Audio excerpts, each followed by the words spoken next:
Stated, this is roll 13, slate 1. Can you tell me about that time you went with the Viet Cong, how you got to get rid of them? Well, I'd been trying off and on to go with the Viet Cong for several years. Finally, I got to know very well a South Vietnamese Army sergeant. He was working with an American officer in the Mekong Delta south of Saigon. I was feeling out the sergeant because I felt that he had contact with the roll 13, slate 1, starting in on slate 1. How did you first get to go with the Viet Cong? Well, I'd been wanting to go with the Viet Cong to get the other side of the story for a number of years. And during those years, I'd met and got to know, of course, a lot of South Vietnamese soldiers and non-commissioned officers and officers very well. One was an Army sergeant, South Vietnamese Army sergeant, who was the assistant interpreter for an American officer, advisor, based in the Mekong Delta south of Saigon. I felt that the sergeant probably had some contact with the Viet Cong. It turned out he was, in fact, a double agent. And paradoxically, he was a trustworthy double agent. I didn't know until I'd been talking to him for some time, and slowly leading up to my request, that the officer knew he was a double agent.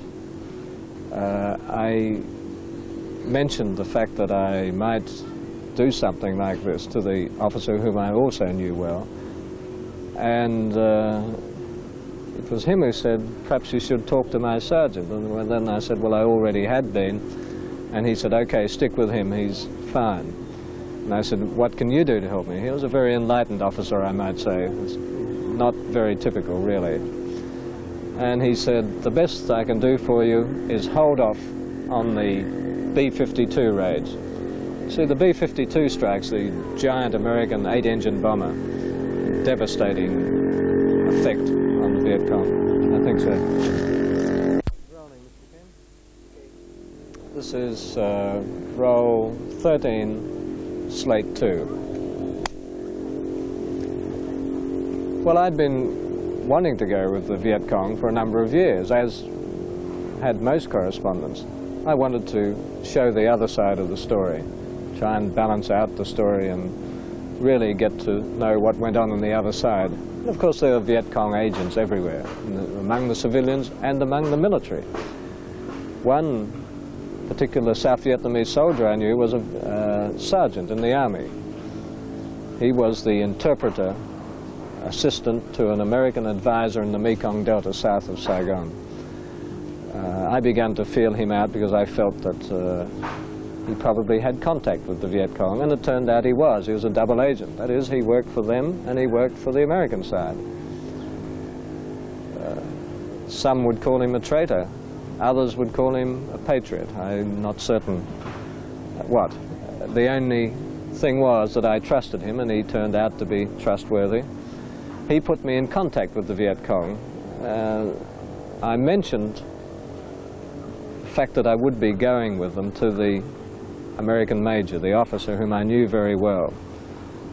He said that I should talk to the sergeant. I said I already had, and he said, okay, you stick with him because I happen to know he's a double agent. But I trust him, he said. So I did stick with the sergeant. He got me to the Viet Cong. I had a series of meetings with an old man who looked rather like Ho Chi Minh along the highway in south of Saigon. I would pick him up in my civilian jeep and we'd talk about things. After a series of meetings, I simply crossed the paddy fields to an area I knew to be controlled by the Viet Cong. I was welcomed there. I was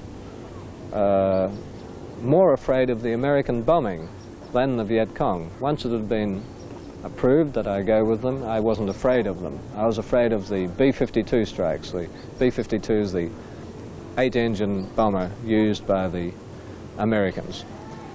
The American officer had promised me that he could do one thing for me. He could hold off the B-52 strikes for 3 days, because the strikes were made on his recommendation, but he couldn't, with all good conscience, hold them off for more than 3 days. He did that. We weren't struck while I was there by B-52s. I went and I was welcomed by the VC. Wait on, can we stop? What are you getting on to now? Yes. This is roll 13, take 3. How was the, well, did the American major know about the Viet Cong sergeant, and how was he useful to you? Interestingly enough, the American major knew that his sergeant interpreter was a double agent. And he said, you stick with him and he will get you there. He trusted him. It was useful to have double agents in that way. He didn't consider him a traitor. I don't know whether he considered him a patriot or not. But the officer did promise he could do one thing for me. He could hold off the American B-52 strikes in that area for 3 days.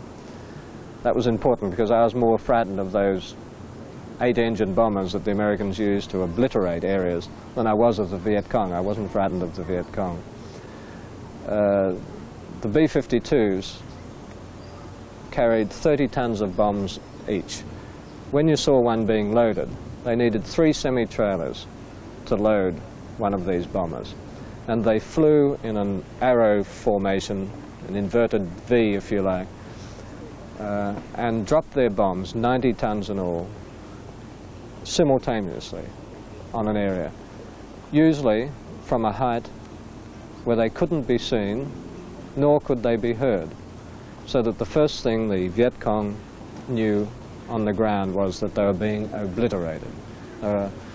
High explosive bombs meant to shatter bunkers, deep bunkers, and they were killed either directly on top of the ground or indirectly below when the shock waves surged through those deep bunkers, and they were killed in that way.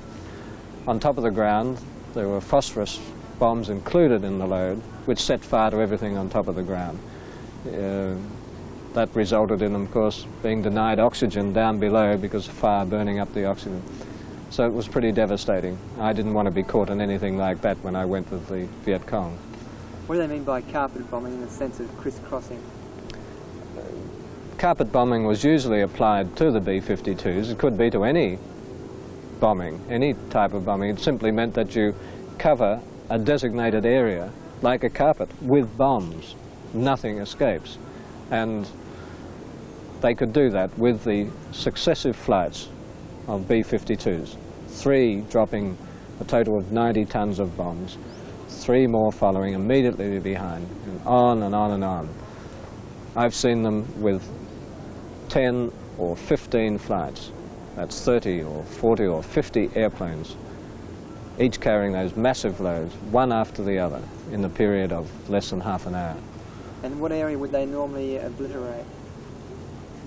It depended on the type of terrain. If they thought they had a headquarter area or with a concentration of Viet Cong or North Vietnamese troops, it may be only an area 1,000 yards by 1,000 yards, or it might be 2 miles long by a mile wide. It depended entirely where they thought the concentration was. Would anything in that area live? Survive? It was very difficult to imagine that anything lived after being pounded by the B-52s, but in fact they did. The Viet Cong themselves survived a great many of those raids. They said afterwards that they would come out on top of the ground, lay down on top of the ground, because to be caught inside the bunkers, the shock waves would kill them inside the bunkers, but on top would sort of flow over them like a sea. That was one way of surviving.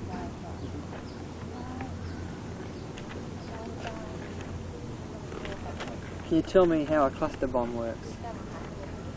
The cluster bomb was meant to explode above the ground. It could explode anywhere it was primed to explode where they wanted it to explode, but generally it was above the ground, say at treetop level, 20, 30, 40, 50 feet. And it was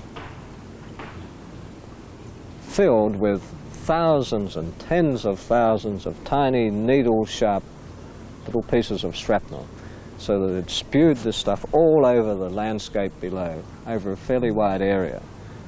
And it was just deadly. Anything below was pierced by these little slivers of steel surging through your body would just tear you to pieces. It was a devastating weapon. How big were the bombs at the B-52s? Good.